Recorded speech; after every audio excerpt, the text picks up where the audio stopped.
जब खाना ऑर्डर कर ही लिया था तो हम आराम से रूम में बैठ के खा लेते हैं। यहाँ आने की क्या ज़रूरत थी? किसी ने रोका भी नहीं था हमें। पता है मुझे कोई नहीं रोकता। नाना जान कहते हैं कि जब मालिकान अपने वर्कर्स के साथ बैठ के खाना खाते हैं ना तो एक अपनायत का एहसास महसूस होता है। बस वही एहसास लेके यहाँ बैठी हूँ।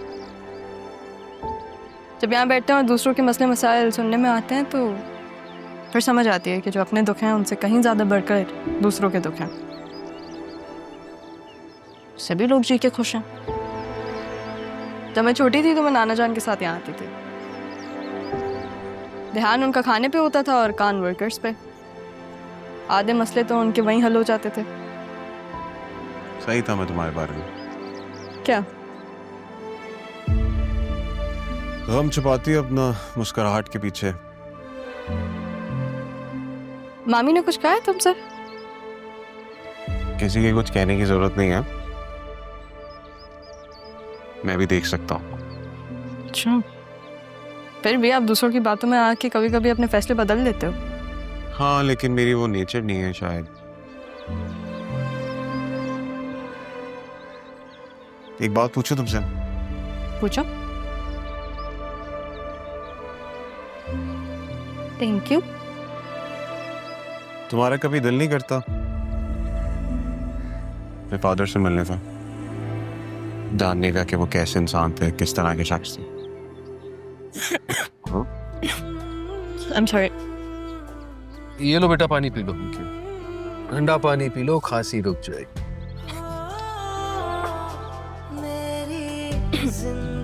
Thank you.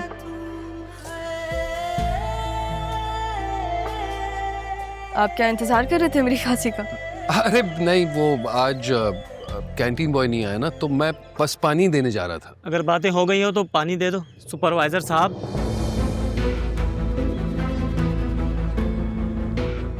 जी बस मैं अभी लाया। रास्ते में बांटने का इतना शौक है तो बाहर जाकर खैरात करो।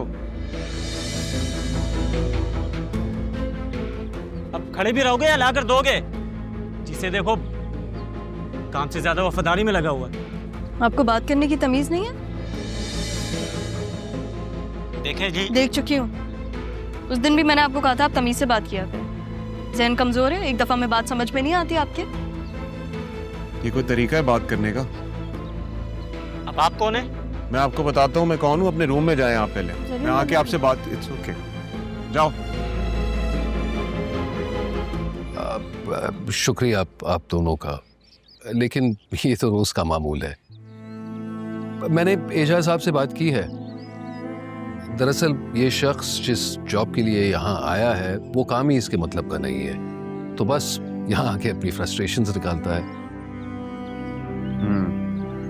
मैं भी इसे समझ गया हूँ। ना, लेकिन एक हद होती है ना, इसको हद पार नहीं करनी चाहिए। हाँ बेटा, लेकिन कभी कभी हम लोगों के हदें समझ नहीं पाते ना। हम लोगों को उनके कंफर्ट जोन से निकाल जरूर देते हैं, लेकिन फिर उनका साथ नहीं देते, उन्हें सपोर्ट नहीं मिलता। उन्हें कंफर्ट जोन से निकाल देते, लेकिन उन्हें वो कंफर्ट नहीं देते जो वो डिजर्व करते हैं।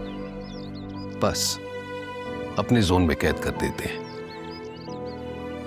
अब ये बेचारा राशिद भी यहाँ नौकरी के चक्कर में तो जरूर आया है, लेकिन उसे यहाँ वो जगह नहीं मिली है जो वो डिजर्व करता है। काफी फलसफियाना बातें कर लेते हैं आप। जिंदगी फलसफा सिखाती जरूर है, लेकिन फलसफे के साथ जिंदगी गुजारना आसान नहीं होता। वाह, another profound thing he said. Sir क्या बात है आपकी। I hope may I tease up in your happiness. With pleasure, sir. Just a minute. Thank you. Such a sweet man.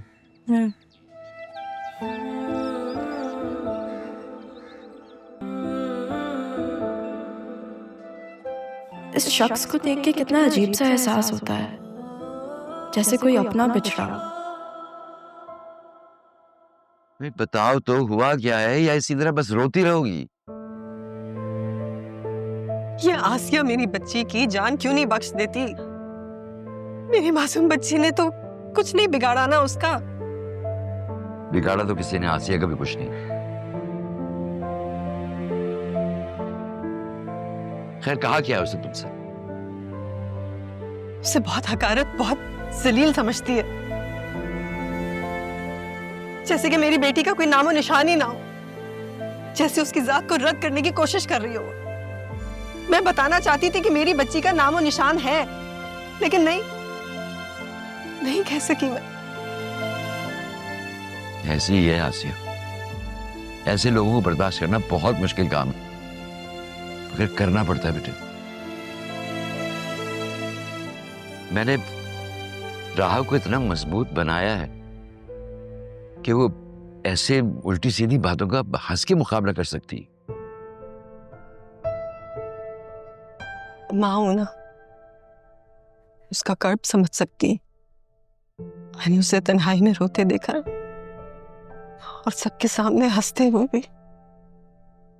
ऐसा ही बनाना चाहता था मैं राह को, इतना ही मजबूत कि अगर कभी दुनिया उसे तोड़ने की कोशिश करे तो वह हंस के मुकाबला कर सके। मैं जानता हूं कि कमजोर लोग तन्हाई में भी कर्ब में मुब्तला रहते हैं। मैं उसे कमजोर नहीं बनाना चाहता था। आपने मेरी बच्ची को बहुत कुछ सिखाया है पापा, जो शायद मैं ना सीख सकी।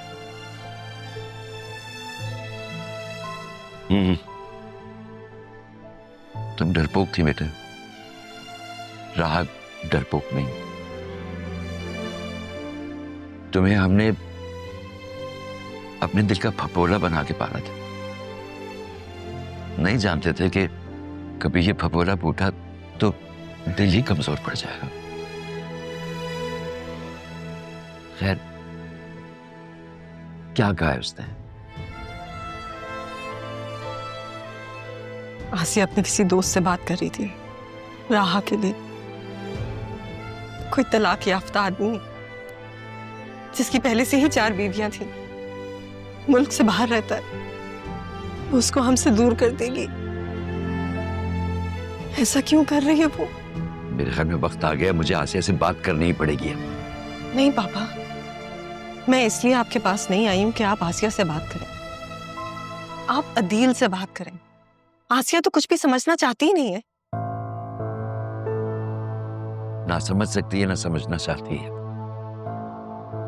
ठीक कह रही हो तुम। मैं अदील से बात करूंगा, वही करेगा इसका फैसला।